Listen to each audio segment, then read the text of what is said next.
What's up, everybody? Welcome back to another episode of Lunchtime. I am Noah Hiles. He is John Bozica. And John, we reached the letter M today, and instead of doing our traditional non-sports, person, place, thing. Yes. We live in an area where the letter M is a little special, especially for the place we work for. A matchup, when we compare things, a matchup between two things that start with the letter M, two places, two schools, two communities, is really, you can make the argument, one of the top things this area is known for. I mean, I would argue that from a sports perspective, it is the top thing this area is known I would say for. the Hall of Fame is probably the top. Yeah, but this is actually older than the Hall of Fame. I mean, it predates the Hall of Fame. It sure does. It kind of also was instrumental in why we are football's Valhalla, if you will call it that. Yeah. And that is the Massillon Washington Tigers against the Canton McKinley Bulldogs. And there are a lot of M teams, by the way, in Stark County. There's also Marlington. There's Minerva, baby. Minerva. Shout out to my boys out in Minerva. Shout out to the Crone family holding it down, Grandma and Grandpa. Yeah, I see Neil Stafford, Goose Neil Stewart. Stafford. I see you boys. Yeah. What we got here? We got Mennonite people? Mormons? No. What are we doing? Are we doing Jehovah's Witness right now? What's going on here? Is this the time? Is this? I think Is Jesus this the time? Wouldn't Jesus want social distancing? I don't know. Jesus was a wild card. You never knew what he was gonna do. Mostly good stuff, except all good stuff. Mostly good stuff. Man, it's been a rough day, hasn't it? It has been a wild day. Did you watch the draft last night? I did. So it was kind of strange. So I actually liked it though. And then, so what I'm doing for the draft before we get into this, just something cool that I wanted to tell you about. I bought a USA Today draft guide at Giant Eagle last week. Oh. And, so what I'm doing is I'm going through, every time someone's picked, I am writing down the round and the team, the round, and the pick that they were selected next to their name in the entire draft guide. And I'm going to keep it because I think this is probably going to end up being the most unique NFL draft. I'll eBay the hell out of that one day. Well, it's not even an eBay thing. It's just kind of like a me thing, Like, I like to keep some of my, like when I cover an interesting game, I like to keep the press pass, as I'm sure you do. Same here. Or programs for different events that I covered. By the way. Yeah, I know. Did you save them? Yeah, they're in the car. Okay, cool. But yeah, I thought that would be something, I could show my kids, 50 years from now when I finally settle down. No, I have a question for you. What up? Have you ever been to Tiger Town? Massillon, Ohio! We're not getting into that. This is not the time. Not the time. Or the place. In this economy, John, we can't be singing like that. You ever been to Massillon, Ohio? Oil is $3 a barrel. We can't be singing like that. Some people call it Tiger Town. They have a museum. Did you see Nate Moore come into my replies last night? Yeah. With that, and then I had the audacity to call myself the Tiger King. Yeah, some people's kids. John Bozica. Oh man.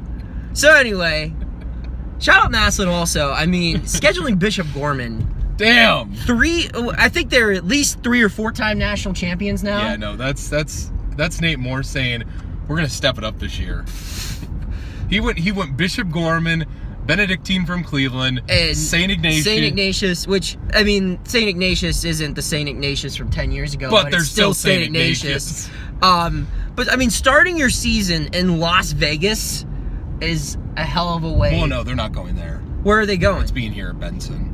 It said an away game. Oh, it's here though? It's here at Benson. Oh, buddy, I'm super excited now. You're about to be there blasting that Massillon, Ohio, aren't you? Just look up, I don't even know what the song's called. The guy who sings songs about cities. And then Massillon, Ohio. It is worth the 2.5 minutes of your entertainment.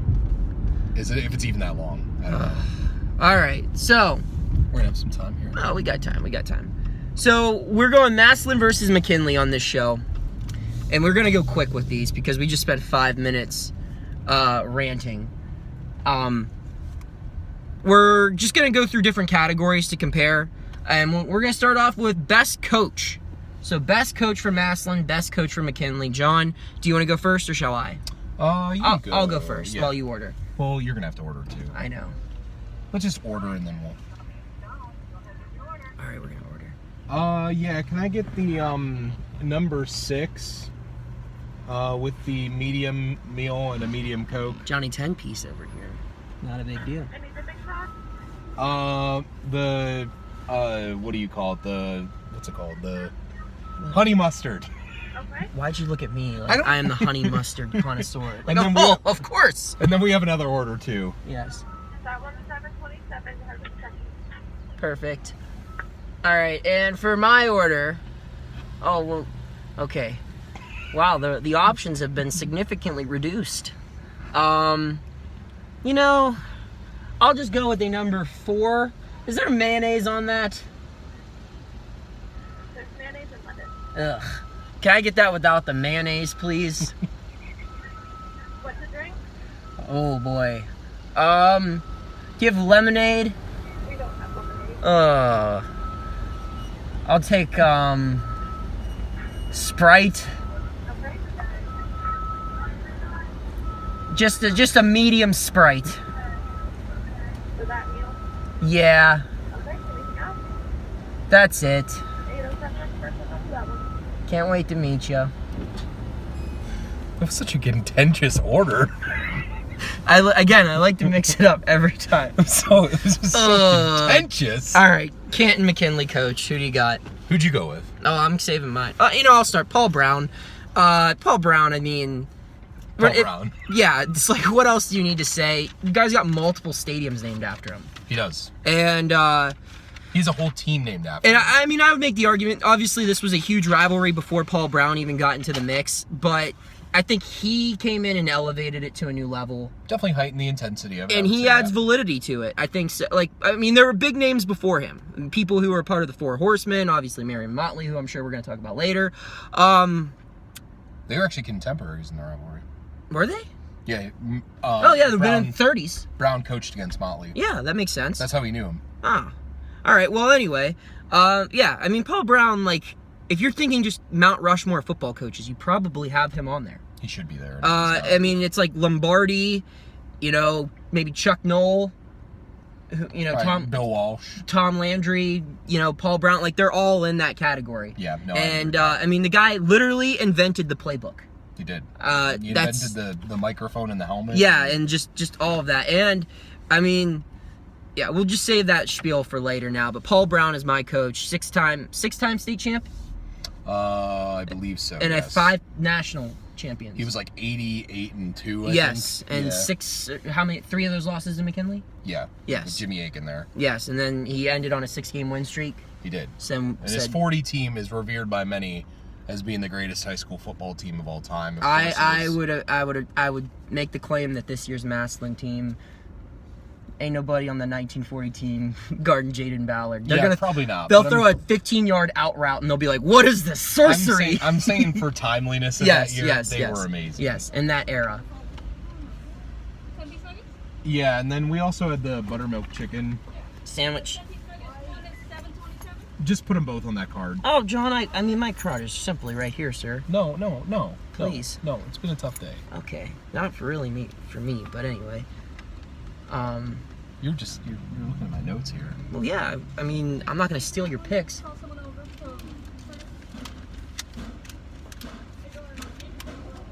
What did she say? I don't think those were words. You need to look at it. No. We're good. Okay. Good time. So anyway, as we wait here, it's nice that the weather's getting nice. I went for a run this afternoon. After I did all my uploads, I went to Glenwood Middle School, I believe what it's called. Yeah. Yeah, it's right by where I live. And did a nice little sprinting workout. I did the Chicago Bears fitness test. Do you know what the other school used to be? Thank you. Glenwood and what was Oakdale. The other? Oakwood. Oakwood. And then they combined to be Glen Oak. They just took the wood out of it. Hello. Hi. Piecemeal. Thank you. Let's go ahead and set that right there by my piggies. Thank you. Thank you. You too. Can I give you a bag fry during these trying times? Is there anything better than a fresh McDonald's bag fry? Yeah. We're not saying it on this podcast though. Who's Yeah, you're right about who's your that. McKinley coach? I am going to go with the man that my grandfather told me all about as a kid, and that's Bup Rearick. Bup Rearick. He was the coach at McKinley in 1942 to 1949. He was actually the coach after Ben Schwartzwalder. You should probably know that name, Noah, because Ben Schwartzwalder was the head coach at Syracuse during the Jim Brown, Ernie Davis, Floyd Little years. Yes. So he took over for that guy, and then in his run over those years, he was very successful, 67, 8, and 6. Had a number of great running backs over the years. Ralph Pucci, Ray Hamilton, John Calsari. He was known for running the football. Plus, to add to it, he was also the basketball coach, the baseball coach, the golf coach. Oh, I mean, that's just how it was back then. Yeah, but I mean, he did all of it pretty well. Like, his basketball team was just as good as his football team. Like, they regularly played for the state title. So Bup Rearick, it's an older McKinley name. Some runner-ups that I thought about: Tom McDaniels, Terry Forbes, and Wade Watts, who was the coach in the mid-50s. Wade Watts probably had the two best McKinley teams in history. What about the 97 team? I mean, I'm saying like over a 2-year span. Oh. But I mean, people would say 90s. Well, they won back-to-back state championships? They did, but they won back-to-back state titles then by poll championships. And they were really dominant. Like, they were really, really good.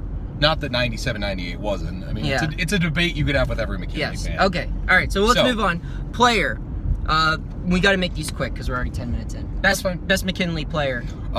Best McKinley player, I'm going to go with Bobby Williams. He played on the McKinley teams in the mid-50s.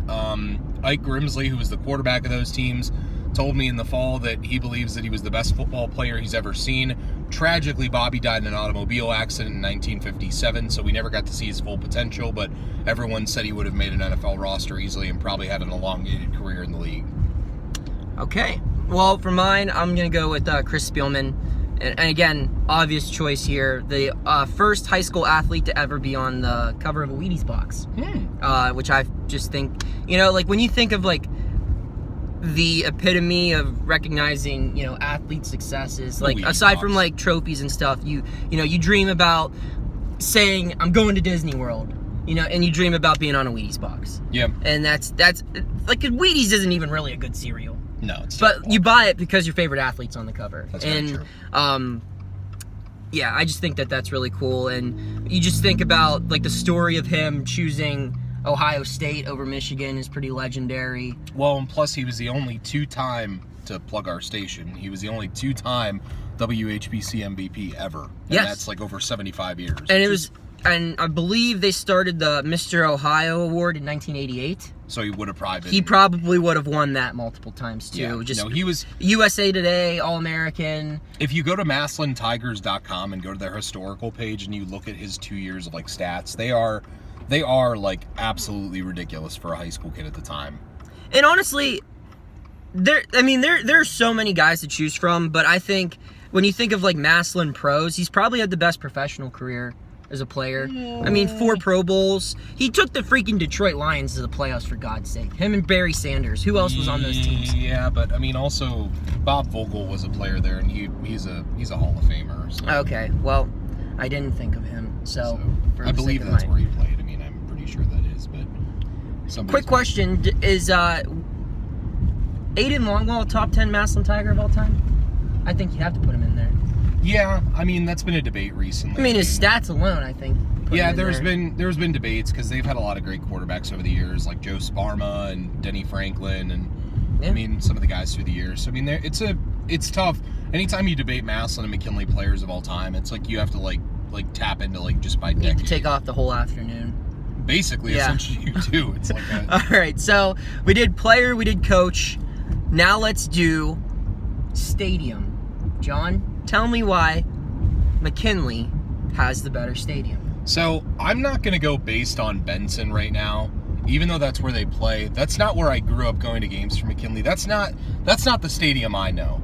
The stadium I know. Not my stadium. That's not my stadium, okay? Okay. My stadium was Fawcett Stadium. And anybody who saw a game at Fawcett, they know why it was iconic. It was there since the late 30s. Before that, McKinley played at Lehman Stadium, which sucked. It was literally just like a half stand built into a... You drove me by it that one day, and built I was into like, a mound of just dirt. It was terrible. But Fawcett Stadium was just iconic. I mean, it had the two sides, you had the two end zones at its full capacity. It could hold like 25,000. I only saw it at that point one time. It was when Massillon and McKinley met in 2005, and they played in a 9-0 versus 9-0 game. And I still say, when it was full and everything was living and breathing in that stadium, there was nothing quite like it. And I mean, that includes Paul Brown Tiger Stadium. I think I have those memories because I grew up at Fawcett, but if I probably went to more games at Massillon, I'd probably make an easy argument for Massillon. I mean, I hear stories too, like from people from the area. My ex-girlfriend's dad would tell me about how when he was a kid, he used to sit on it in the trees outside of Fawcett. And Well, he's like, you could get a peek in to like you said, like the red zone, and like you could hear over the loudspeaker like Who scored or who made a tackle, and like, you know, he even said like we would have WHBC on covering the game and whatnot. Is that a self-mower? Jeez, oh man, we are living in different times, friends. And well, Fawcett, I never really got to experience a game in Fawcett. I've got to experience many, and by many, I mean like 7, in Paul Brown Tiger Stadium. And I just want to, you know, we got to move forward here. But I just remember my first time going to a game there. I was an intern. It was my senior year of college. Yeah, wasn't it that Massillon McKinley? It was game? Massillon McKinley 2016, which in the grand scheme of things wasn't an incredibly memorable game. It was a good game, though. But yeah, I mean, it was a close game. And Massillon got the bell back because that was the year after McKinley's most recent win. And just the first time you experience a game there, it's unlike anything else. I mean, just with the Jumbotron, with the fireworks, with the fans, with, you know, the giant tiger, just all of it. And you talked about how Fawcett was built in the 30s. Well, like, so was this. The stadium was literally built in, like, I think 1939. Well, and I mean, of course, additions have been made, but like. Well, and that's always been the joke now over the years, if you're a fan of either, that basically the teams have both just kind of added onto their stadiums, Yeah. as the other has. So, like, if Massillon gets a Jumbotron, McKinley gets a Jumbotron. Yeah. If, you know, and for years it was that way at Fawcett and Tiger Stadium, but now it's kind of changed since McKinley has Benson, which, I mean, you know, it is what it is, but I miss Fawcett. Go ahead. Moving forward, bands is our fourth category. As much as I have love for the McKinley Marching Band, the Marching 100, do have love for them. I have to give a shout out to their great conductor at one point, Chris McFerrin. This dude would go so crazy. He would run out onto the field. He would literally run from one end zone to his ladder where he would direct the band, and he would lose his gloves and sometimes even lose his pants because he was so into it. That sounds problematic. And it was amazing to see him go through his thing. People would watch the band for him, but then also my godmother was in the band in the early 80s, so shout out Roseanne Athens. However, they ain't got nothing on the Tiger Swing Band. We love the Tiger Swing. Listen, when I die, have the Tiger Swing Band roll through and play at my funeral. And you'd be remiss to not say about the Tiger Swing Band, their tradition since 1938 to start the second half of Carry On, Tiger Rag, and Fanfare. It is traditional, and it is amazing. If you haven't seen it, watch it. The thing I love about Stark County football, just being so, you know, new to it, as opposed to John who grew up around it, is just how much pride, like, you know, in today's world, like, it's kind of corny to cheer along with the marching band, but like to see how hyped, like, all of Massillon gets when that Tiger Swing Band runs out. Ooh, buddy. Like, it is awesome. They clap in unison awesome. to it.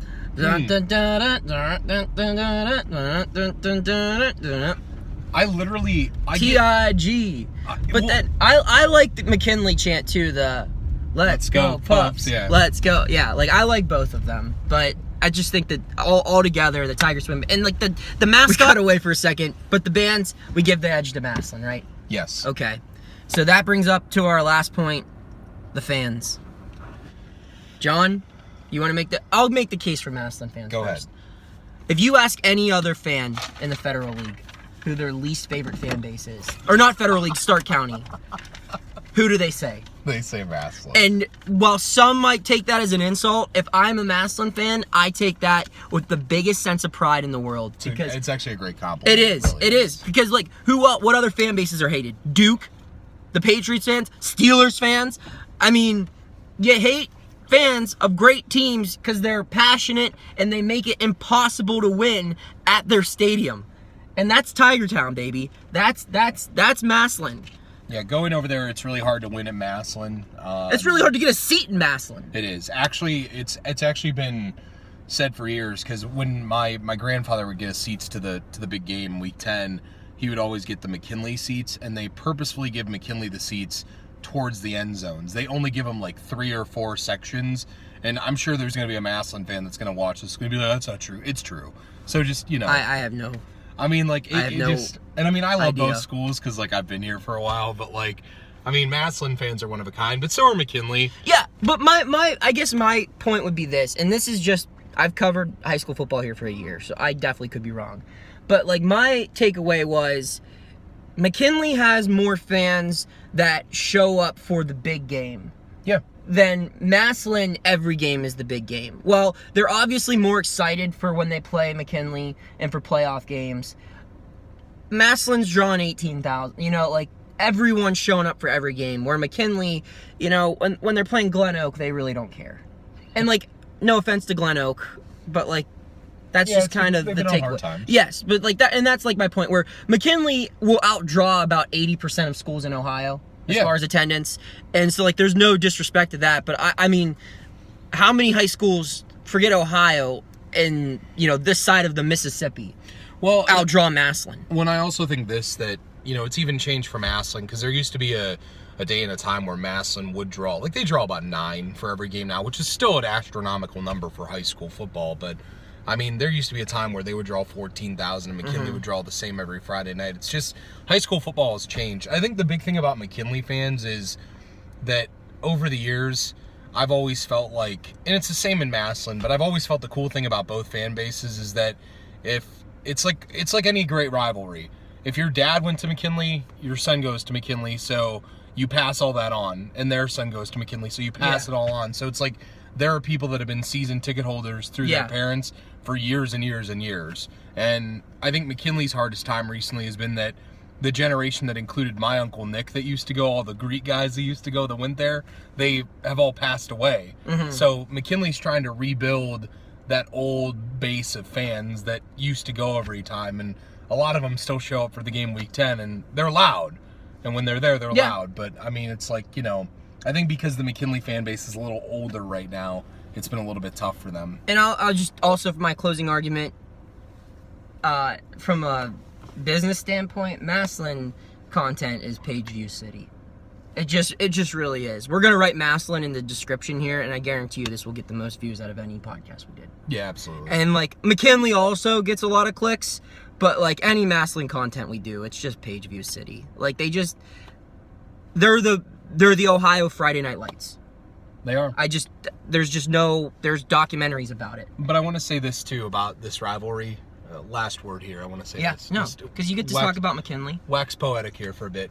That without Massillon, there would be no McKinley, and without McKinley, there would be no Massillon. They need each other as bad as anything that you know. And the people that say that they don't, that they would have the same notoriety without the other one, it's not true. I mean, everyone in both towns, they look forward to that game Week 10. Both teams could be 0-9, and it would still be the highlight of the county that week. It wouldn't have the same draw, but like people would still talk about it until the end of time. I mean, and that's the thing, is that any great rivalry, the other needs its counterpart, and that's the way that this is. Yeah, and I think like if you were to go up to Massillon or McKinley, you know, coaches, players, fans, whoever, and say like, I can give you a 100% chance of winning a state championship if you don't schedule them. Or you can play them and you only have a 25% chance of winning a state championship. They play them every year. They would take the 25% chance every year. Well, and I also know this too, that there are fans in both towns that if you said you can win a state championship, maybe not Massillon so much right now. Yeah, I didn't want to make the joke, but I'm glad you brought it up. But that state championship is really elusive, obviously, for them. It's something they really want. I know they do, and I want it for them. But also it's a case of, like, at the end of the year, people still talk about, well, you didn't win a state title, but at least you beat McKinley. Or you didn't win a state title, or at least you beat Massillon. Yeah, and it saves jobs, it saves seasons. Yeah. Just a special rivalry. It really is. And like getting to cover it as an intern, but then really getting to cover it last year was just, I mean, I grew up in an area where high school football is very competitive, but I wouldn't say, I used to say it was a big deal, but then I saw it here, and I was like, well, you know. It's like a little different. It's like when you go to like McDonald's to get a burger, and you're like, this is pretty good. And then you go and get like a gourmet like burger at a really good place. That's like the difference. Like it's gourmet here. It's just, yeah, it's the passion, the pride, the history, everything. And, you know, and I think that's what makes these programs so unique too, is that, you know, they're two of the more successful, probably the two most successful recently even, but like they're not the only two successful programs in this area. No. Lake, Perry, Central. I mean, there's teams that have Every won team, state championships far more recently than Massillon and McKinley have. Yeah. But it's just the pride that they bring, and I think that they set the tone that because they're, you know, so old, other schools want to match that too. And like that's where you see other schools now building these traditions on decades. It kind of started from those two. Yeah, it did. And ultimately, if you're a Glen Oak or if you're a Perry or if you're a Hoover and you get a win over a McKinley or a Massillon, that's a season. It's a program. Moment. It's a program win, no matter where you are. And and again, the people that are watching this that say that that's not fair, it's the way it is. It's still a feather in the cap to beat those teams. Yeah. Well, that's all we got. Another week in the books. We move on to N next week. We will see you then. Enjoy the draft this weekend and the last dance and whatever else you do on the weekend. We'll see you then.